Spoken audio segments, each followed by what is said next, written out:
This exercise is going to show you how to bring textures in through the channels and apply them on Photoshop. So if we jump into Photoshop, I've got a couple of images here. This is my main image that I've brought in from Illustrator.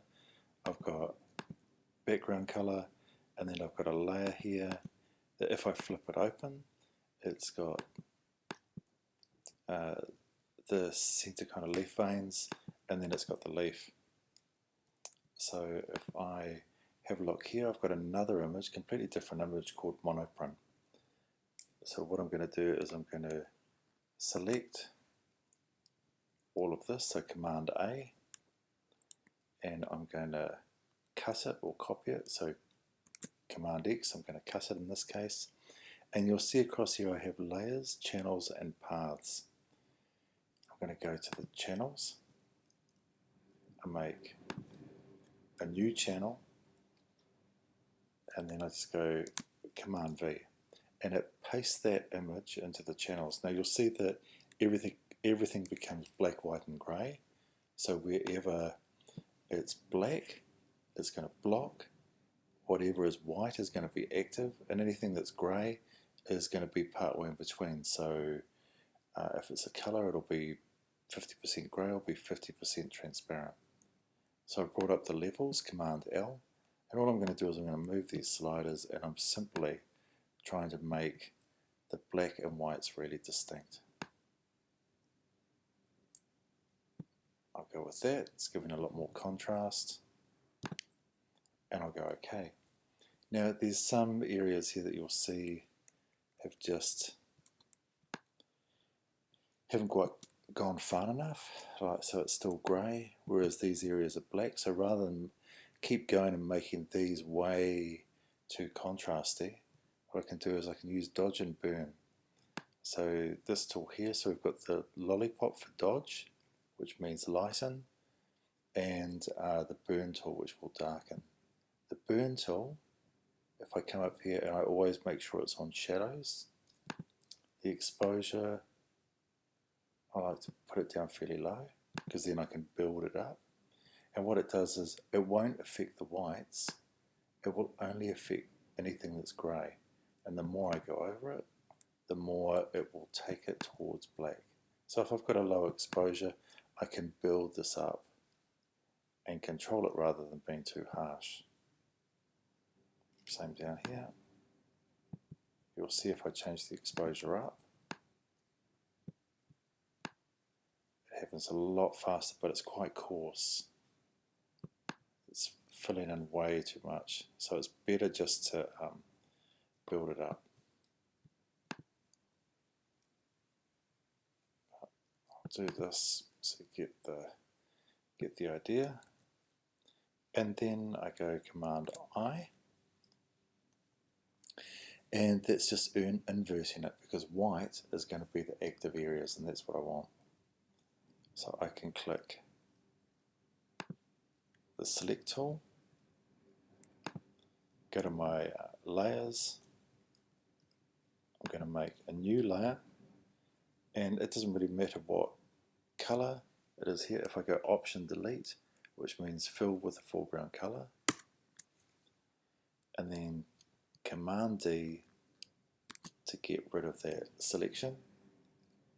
If I switch off this other layer, you can see I've got this nice and clean and perfect texture that I can fill with any kind of color on transparency.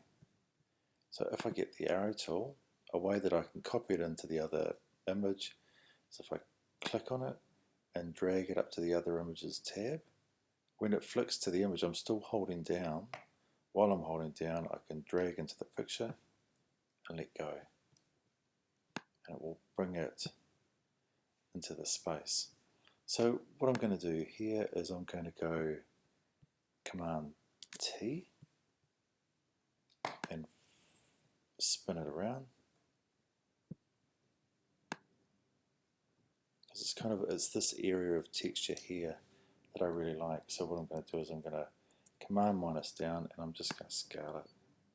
I'm not too worried about it fuzzing or going a bit crazy, because it's just a texture. So I like the way that that kind of texture's coming in there. So what I can do now is if I go between those two layers and hold down the Option key, the icon changes. It changes from a hand to a little square with an arrow. And while that's there, if I click, it will clip them. So it means whatever this image is, it's only going to show up within the shape of the leaf, which is the image underneath. Option, click again, and it undoes it. So now if I come in and have a look here, I might get the eyedropper tool. Maybe I'll do the texture the same color as the stem, so I've got that. If I click on that layer, so I've got it highlight, and I go Option, but this time Shift, which keeps transparency, delete, it changes the color of that. I'm going to duplicate this layer.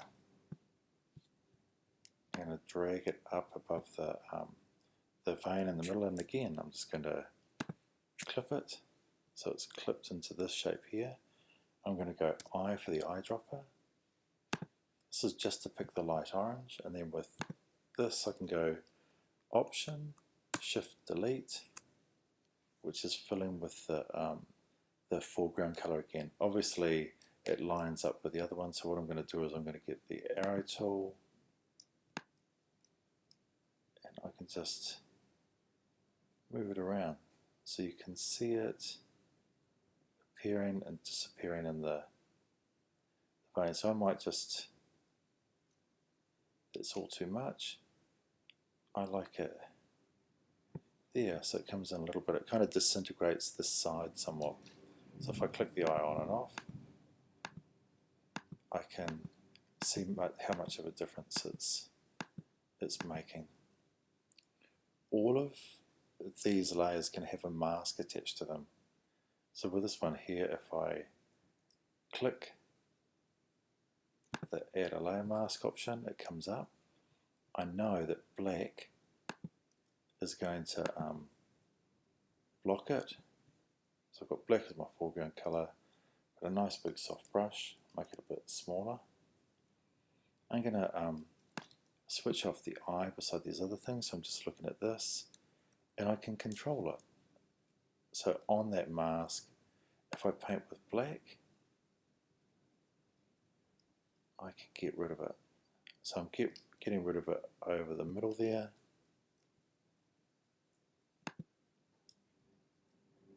Switch the eye back on, so it's essentially cleaning that up. In the same token, I can just paint white, and it will paint it back in black, and I can paint it out and control it. And the same with this here. I can put a mask on it, and I can say, okay, I don't like that little area up there, I'll block it out. Maybe I don't like all those dirty marks. And again, if I change my mind, I can just get white and say, okay, I'll paint some of those back in.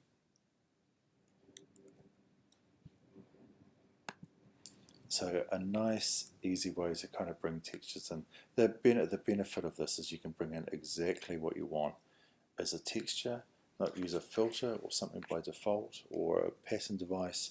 You can control what comes in, and especially with the monoprints that you've been doing, that has some really beautiful textures that'll work well with this process.